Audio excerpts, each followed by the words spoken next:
तो इंग्लिश सीखने का हम अपना ये सफ़र यहाँ से शुरू करते हैं कि सबसे पहले पढ़ते हैं ABCD। आपको स्क्रीन पर दिख रही होंगी। ये सबसे ज़रूरी चीज़ है इंग्लिश सीखने के लिए, सबसे ज़रूरी, क्योंकि इनके बिना ना आप इंग्लिश लिख सकते हैं, ना बोल सकते हैं, ना पढ़ सकते हैं। कुछ भी मुमकिन नहीं है इंग्लिश में इन सब के बिना। तो ये ABCD A से लेके Z तक 26 हैं और इनको लेटर्स कहते हैं। क्या कहते हैं इनको? लेटर्स। यानी A जो है वो एक लेटर है, B एक लेटर है, C एक लेटर है, ऐसी Z तक जितने भी हैं ये सब लेटर हैं। ठीक है। और ये A से Z तक जितने लेटर हैं, इन लेटर के पूरे ग्रुप को अल्फ़ाबेट कहते हैं। ठीक है। तो अल्फ़ाबेट और लेटर में फ़र्क है। लेटर इनमें से हर एक को कहते हैं, यानी A को भी लेटर कहते हैं, B को भी लेटर कहते हैं, लेकिन इनमें से किसी को भी अल्फ़ाबेट नहीं कहते। अल्फ़ाबेट इन 26 लेटर्स के ग्रुप को, यानी इन 26 लेटर्स के सेट को अल्फ़ाबेट कहते हैं। ठीक है, ये तो हो गया लेटर और अल्फ़ाबेट। इसके बाद आता है वर्ड। तो थोड़ा वर्ड के बारे में भी जान लो। WORD, word.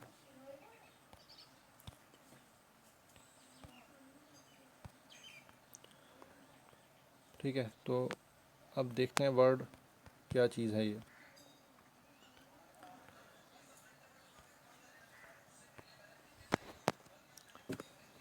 वर्ड कहते हैं लेटर्स से, लेटर एक से ज़्यादा लेटर जब हम एक साथ मिला के लिखेंगे तो उससे जो कुछ बनेगा उसको वर्ड कहते हैं।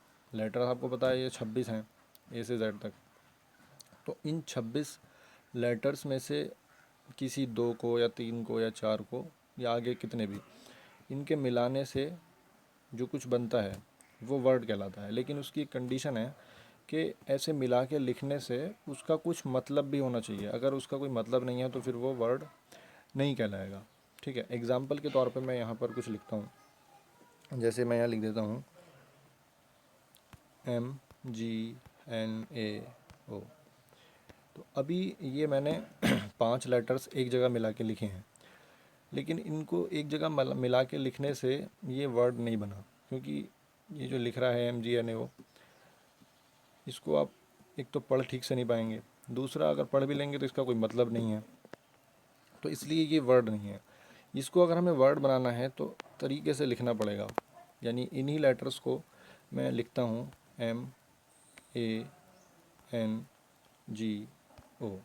ठीक है, बस थोड़ा सा घुमाव फिराव इन लेटर्स में हमने किया है और इनके मीनिंग में बिल्कुल, इसमें बिल्कुल चेंज आ गया। ठीक है ना। अब देखें जो ऊपर वाला वर्ड है, ऊपर वाला तो वर्ड नहीं है, वो बस लेटर्स का एक ग्रुप है, वो लेटर्स का एक सेट है जिसका कोई मतलब नहीं है। और नीचे जो हमने लिखा है ये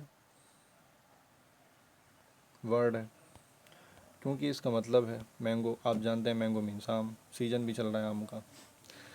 तो वर्ड का मतलब समझ में आ गया होगा आपको। कई सारे लेटर्स या एक से ज़्यादा लेटर्स, 2 लेटर भी मिल जाते हैं तब भी वर्ड बन जाता है। जैसे एक वर्ड है N, तो N अपने आप में एक वर्ड है। तो और खाली एक लेटर का भी वर्ड होता है कभी कभी, क्योंकि उसका भी मीनिंग होता है। जैसे आई है, आई का मतलब होता है मैं, तो ये भी एक वर्ड है। ठीक है, तो लेटर्स से वर्ड बनते हैं अगर उनका कोई मीनिंग हो। अगर मीनिंग नहीं है तो उस लेटर्स के उस कलेक्शन का अगर कोई मतलब नहीं बन रहा है तो वो वर्ड नहीं कहलाएगा, और अगर कोई मतलब है तो वो वर्ड कहलाएगा। तो ये तो वर्ड हो गया, इसको मिटा देते हैं सब।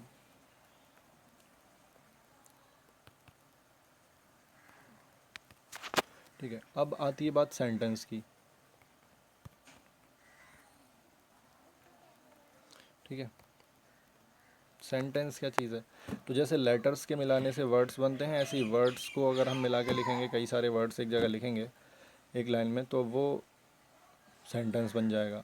उसकी भी यही कंडीशन है कि उन सारे बहुत सारे वर्ड्स का कोई मतलब बनना चाहिए। जैसे एग्जांपल के तौर पे मैं अभी एक कलेक्शन ऑफ वर्ड्स लिख देता हूँ यहाँ। मैं लिखता हूँ कि फाइन,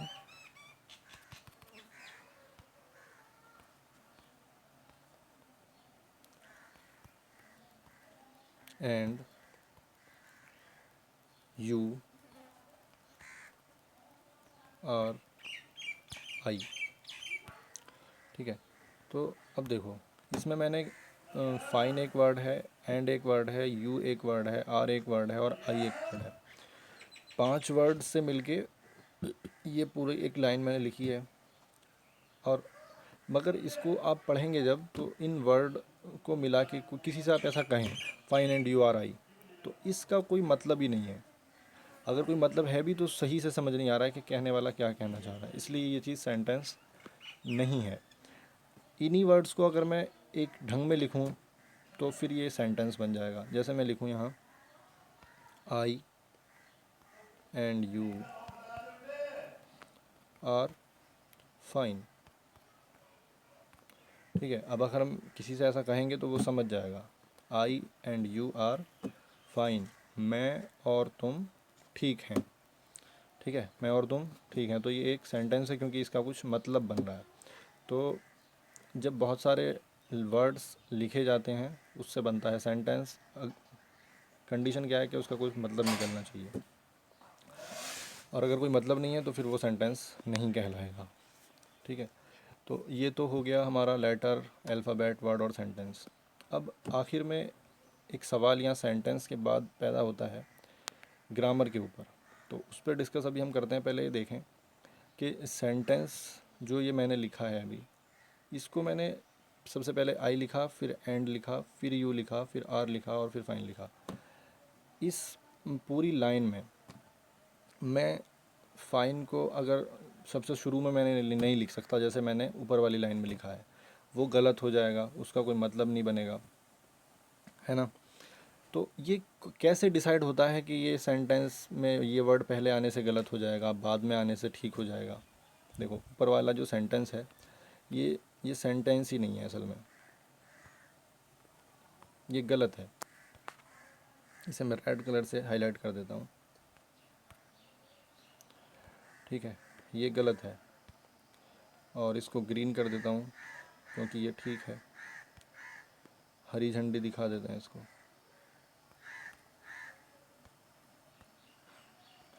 लेकिन ये डिसाइड कैसे होता है, यहीं से इम्पोर्टेंस समझ में आती है हमें इंग्लिश ग्रामर की।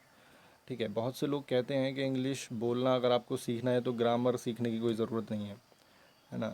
तो ये समझ लें कि जब आप अगर किसी से ऊपर वाला सेंटेंस बोल देंगे जो लाल कलर में लिखा हुआ है कि फाइन एंड यू आर आई, ठीक है ना, इसमें भी वही वर्ड हैं जो दूसरे सेंटेंस के अंदर वर्ड हैं, लेकिन वो तुम्हारी बात ही नहीं समझेगा सामने वाला बंदा, उससे समझ ही नहीं पड़ेगी क्या कहना चाह रहे हो तुम। तो ये गलत हो गया क्योंकि वो बिना ग्रामर का यूज़ किए हुए वर्ड बोले गए थे। और जो दूसरा सेंटेंस है आई एंड यू आर फाइन, ये ग्रामर का यूज़ करके बोला गया है। इसमें ग्रामर के रूल्स अप्लाई करके ये बात लिखी है या बोली गई है, तो वो समझ में आएगी। ठीक है, तो लोग ऐसे बहुत से लोग मिलते हैं जो कहते हैं कि भाई इंग्लिश अगर बोलनी सीखनी है तो ग्रामर सीखने की कोई ज़रूरत नहीं है, आप ऐसे ही इंग्लिश बोलना सीख सकते हैं। तो अब देख लो इंग्लिश ऐसे ही बोलने का क्या हाल होगा। फिर उल्टी सीधे ही कहीं कहीं कोई वर्ड कहीं बोलना है, नहीं बोलना है, कुछ भी उल्टा सीधा आप लोग बोलेंगे। तो इसलिए ये हड़बड़ी ना मचाएं कि बिना ग्रामर के आप इंग्लिश सीखने के चक्कर में रहें, या कोई आपसे ऐसा कहता हो तो ये बिल्कुल झूठे दावे हैं। ऐसा कुछ नहीं होता। हर भाषा को सीखने के कुछ रूल होते हैं, उसी रूल का नाम ग्रामर होता है, उन्हीं रूल्स का नाम ग्रामर होता है। हर भाषा के अंदर है ये। हिंदी भाषा क्योंकि हम बचपन से बोलते हैं इसलिए हम ध्यान नहीं देते उसके रूल के ऊपर, और वो हम अनजाने में उन रूल्स को अप्लाई कर रहे होते हैं जब बोल रहे होते हैं, लेकिन हम वहाँ भी मौजूद है। इसी तरह हर लैंग्वेज में है, आप अरबिक सीखें, उर्दू सीखें या इंग्लिश सीखें, कोई भी लैंग्वेज है, हर लैंग्वेज की अपनी ग्रामर है। इसलिए इंग्लिश की ग्रामर भी अवॉइड नहीं की जा सकती। इसलिए ये सेंटेंस, और देखो जब भी हम कुछ बोलेंगे इंग्लिश में तो वो सेंटेंसेस ही होते हैं, वर्ड्स होते हैं, और वर्ड से मिलके सेंटेंस बनेंगे। तो सेंटेंस जो बनेंगे वो ग्रामर के रूल से बनेंगे, और जब हम बोलचाल में कुछ भी बोलते हैं वो सेंटेंस ही तो होते हैं। सेंटेंस मतलब कोई भी वाक्य, जुमला, कुछ भी हमने कहा, जो मैं अभी इतनी देर से बोल रहा हूँ, इतने सारे सेंटेंसेस ही तो बोल रहा हूँ। तो ये सब चीज़ें अगर आपको इंग्लिश में बोलनी है तो फिर ठीक से बोलनी पड़ेंगी, ग्रामर यूज़ करके बोलनी पड़ेंगी। बिना ग्रामर के बोलेंगे तो उसका कोई मतलब नहीं बनेगा आधी बातों का आपकी, क्योंकि उल्टा सीधा बोलेंगे। तो ये कोरा झूठ है कि इंग्लिश सीखने के लिए ग्रामर सीखने की ज़रूरत नहीं। इंग्लिश बोलना अगर सीखना है, चाहे आपको बोलना सीखना हो, चाहे आपको लिखना सीखना हो, चाहे किताबें पढ़नी सीखना हो, कुछ भी सीखना हो, ग्रामर मस्ट है भाई। ठीक है, तो ग्रामर को अवॉइड नहीं कर सकते। लेकिन मैं जो आगे वीडियोस में चीज़ें आपको समझाऊंगा इंग्लिश के बारे में, मैं ग्रामर बिल्कुल इस तरह से नहीं पढ़ाऊंगा कि बहुत उसमें जो टिपिकल टर्म्स हैं ग्रामर की वो एकदम से आपके ऊपर मैं लादने लगूं, बल्कि धीरे धीरे हम चीज़ें इंग्लिश की बोलने की ट्राई भी करते रहेंगे, कुछ सेंटेंस कन्वर्ट करने भी शुरू करेंगे या उससे अगली वीडियो से। लेकिन उससे पहले जो चीज़ें ज़रूरी हैं उनको ज़रूर समझेंगे हम, ठीक है। ग्रामर आराम आराम से साथ में चलती रहेगी और उसका यूज़ हम अपनी डेली लाइफ के साथ आपको समझाते रहेंगे। अब जो आज मैंने आपको समझाया है ये ग्रामर की टर्म्स ही तो हैं सब। लेटर भी ग्रामर की एक टर्म है, वर्ड भी ग्रामर की एक टर्म है, सेंटेंस भी ग्रामर की एक टर्म है, समझ रहे हो। टर्म का मतलब ये सारी चीज़ें ग्रामर के अंदर बोली जाती हैं बार बार। कभी आपसे कोई कहेगा लेटर, तो आपको समझ में आ जाना चाहिए लेटर क्या चीज़ होता है। एक लेटर तो होता है ख़त वाला। यहाँ ग्रामर में जब लेटर की बात होती है तो हम अक्षरों की बात करते हैं, जैसे हिंदी के अक्षर होते हैं या उर्दू के हरूफ होते हैं, तो ये लेटर होते हैं इंग्लिश में। और लेटर से मिलके वर्ड बनते हैं, तो वर्ड जब कोई कहे तो आप समझ जाना चाहिए वर्ड क्या चीज़ है, और कोई सेंटेंस कहे तो समझ जाना चाहिए क्या चीज़ है। और लास्ट में ग्रामर, वो जो ये वर्ड और ये सेंटेंस किस तरह से बोले जाएंगे उसका जो रूल है वो ग्रामर ही तो है। वो आपको कैसे पता चलेगा कि बोलना किस तरह से है, वो ग्रामर से पता चलेगा। इसलिए हम ग्रामर को साथ लेके चलेंगे, बिना ग्रामर के आगे नहीं बढ़ सकते। तो आज के लिए सिर्फ इतना ही था। मेरे ख्याल से ये सवाल अब दिमाग से निकल गया होगा। ये जो झूठा दावा लोग करते हैं बिना ग्रामर के इंग्लिश सीखने सिखाने का, ये बस बेकार की बात है, कुछ नहीं होता ऐसा। और कोई जादुई छड़ी कहीं नहीं है कि आप जो लिखा हुआ आपको अक्सर बैनरों पे मिलता है ना कि 90 घंटे में अंग्रेज़ी बोलना सीखें, तो ये ऐसी कहीं पे कोई दवा अभी नहीं बनी है कि 90 घंटे में आप एक भाषा को सीख जाएं। सीखने का प्रोसेस ना वो थोड़ा धीमा है इंसान का, सबका प्रोसेसर अलग तरह से काम करता है माइंड के अंदर। तो इतना भी तेज़ नहीं है कि 90 घंटे में इंग्लिश सीख ही जाएंगे बिल्कुल सारी। ये एक लंबा प्रोसेस है, धीरे धीरे आता है। तो हम धीरे धीरे लेके चलेंगे। और जो कुछ पढ़ाएंगे इसमें पढ़ाना तो खैर मेरे लिए कि ये कहना ठीक नहीं है कि मैं कुछ पढ़ाऊँगा। खैर जो भी यहाँ पे हम डिस्कस करेंगे वो फ़ायदा ज़रूर देगा आपको, और उसकी प्रैक्टिस करें आप। तो आज जितना कुछ बताया है ये बिल्कुल इंट्रोडक्शन था। इसमें असल मकसद आपको यही बताना था कि ग्रामर के बिना आप ये ना सोचें कि आप इंग्लिश सीख लेंगे, और वो सिखाना हमारा काम है। हम उसको आपको धीरे धीरे बताते जाएंगे। लेकिन ये मिथ जो है अपने माइंड से निकाल दें कि इंग्लिश बोलना अगर सीखना है तो ग्रामर की ज़रूरत नहीं है, उसकी ज़रूरत ज़रूर है। तो ये चीज़ समझाने के लिए असल में वीडियो बनाई थी, और फिर इसी वजह से इन सारी टर्म्स को आपको बताया मैंने, अल्फ़ाबेट, लेटर, वर्ड और सेंटेंस। तो आज आप इतना ही करें जब तक अगली वीडियो आए कि इन वर्ड्स को जो लिख रहे हैं, ये जो मैंने आपको चीज़ें समझाई हैं, लेटर, अल्फ़ाबेट, वर्ड और सेंटेंस, इनको लिखना सीख लें, इनकी स्पेलिंग सीख लें, इनका मतलब आपको सबका पता होना चाहिए अगले वीडियो से पहले पहले, ठीक है। क्योंकि जब वहाँ ये मैं जब बोलूँ तो मुझे इनके मीनिंग ना बताने पड़े। आगे जो कुछ भी बात हो उसमें ये चीज़ें जब बार बार बोली जाएंगी तो इनको बताने की ज़रूरत नहीं पड़ेगी। आगे हम अगली वीडियो में वोवेल और कॉन्सोनेंट और साथ में ए और एन का यूज़ पढ़ेंगे। तब तक के लिए इसकी प्रैक्टिस कीजिए। ये वीडियो में कुछ चीज़ समझ में ना आई हो दोबारा देखिए। और ऐसा कुछ है नहीं वैसे इसमें समझने जैसा, बस इसमें यही समझाना था कि बिना ग्रामर के इंग्लिश सीखना मुमकिन ही नहीं है, ठीक है। हाँ, आप सीख सकते हैं ऐसे माहौल में जहाँ इंग्लिश बोलने का माहौल हो। आप उस माहौल में रहते हो जहाँ इंग्लिश बोली जा रही है, हर कहीं लिखी जा रही है, इंग्लिश का माहौल चारों तरफ है, तो फिर वो वहाँ पे आप इंग्लिश सीख जाते हैं। लेकिन ग्रामर आप वहाँ भी अप्लाई कर रहे होते हैं अनजाने में।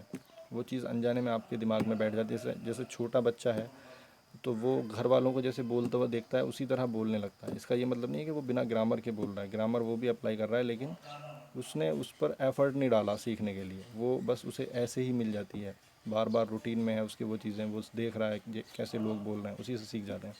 तो ये एक अलग चीज़ है। लेकिन अगर आपको पर्टिकुलरली सीखनी है इंग्लिश तो आपको ग्रामर ज़रूर लगानी पड़ेगी। तो बस आज के लिए आज यहीं वीडियो स्टॉप करते हैं। ये अगली वीडियो में बात करेंगे ए और एन के बारे में।